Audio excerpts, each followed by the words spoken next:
Sebuah sumber menunjukkan bahwa seorang wanita yang pernah melakukan aborsi akan mengulanginya hingga kedua kali. Sampai saat ini, aborsi masih menjadi masalah yang kontroversial karena memberikan dampak kesakitan, bahkan kematian bagi sang ibu.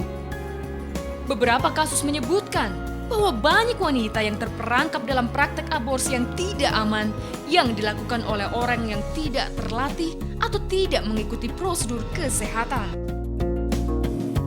Terlepas dari berbagai risiko yang bisa menghantui para pelaku aborsi, ada sebuah fenomena yang bisa membuat dahi kita mengernyit. Sebuah sumber menunjukkan bahwa seorang wanita yang pernah melakukan aborsi akan mengulanginya hingga kedua kali.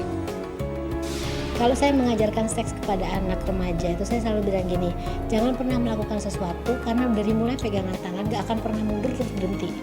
Pegang tangan, pegang bahu, lalu cium pipi, lalu kemudian cium mulut, lalu ini.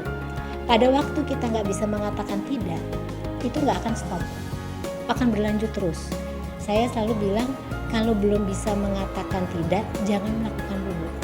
Karena you are in control kalau bisa mengatakan tidak. Tapi kalau tidak bisa mengatakan tidak, kamu tidak bisa mengontrol dirimu sendiri. Kenapa? Chemical reaction itu akan berlanjut terus. Sense-nya, rasanya, kok kayaknya gimana, kemudian terus lagi. Begitu ketemu lagi, nggak akan terulang kepegangan tangan lagi, akan pasti meningkat lagi. Begitu juga dengan abortion. Sekali melakukan, selesai masalah, oke, tidak ada yang tahu, hanya saya dengan si dukun, ya. Nah, lupa bahwa ada nanti rasa bersalah ditimbul kemudian hari, biasanya begitu. Tapi pada waktu kemudian melakukan lagi, lupa sampai kebablasan lagi, tidak menggunakan alat kontrasepsi dan sebagainya. Selesai kok masalahnya waktu itu, berarti sekarang bisa selesai juga.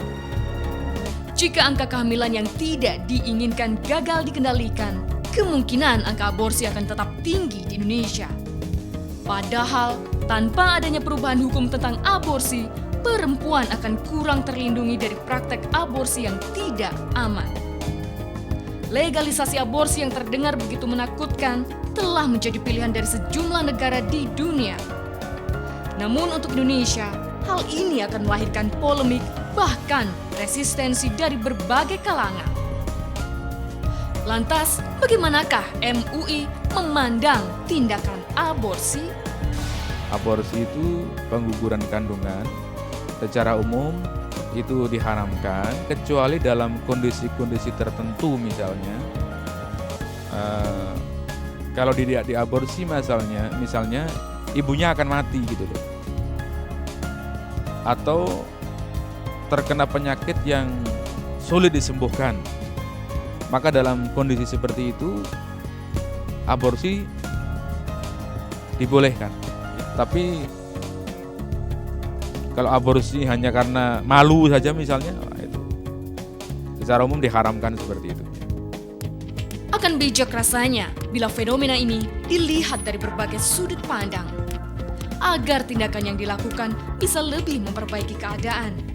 Karena sejatinya hidup adalah sebuah pilihan, di mana manusia bisa menentukan arah dan tujuan hidupnya. Allah memberikan akal dan pikiran sebagai acuan untuk memilih hal yang memang baik dan menjauhi hal yang hanya merugikan kelangsungan hidup manusia itu sendiri.